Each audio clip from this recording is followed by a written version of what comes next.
তাওহীদের আবিধানিক অর্থ হচ্ছে আসমান ও জমিন এর ভিতর ও বাহিরের জানা অজানা সকল বিষয়কে আল্লাহকে এক বলে কি করা, স্বীকৃতি দেওয়া অথবা বিশ্বাস করা, স্বীকার করা। এটা আমরা মানি তো?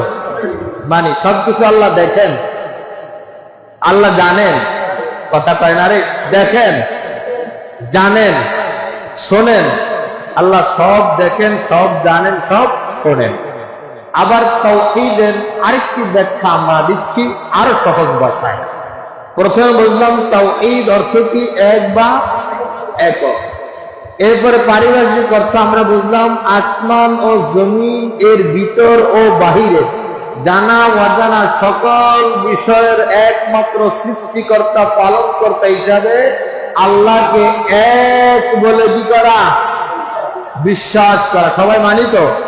তাহলে আমাদের তাওহীদের যে বিষয়টা, এটা আমাদের পোক্ত হয়ে গেল। কি হয়ে গেল?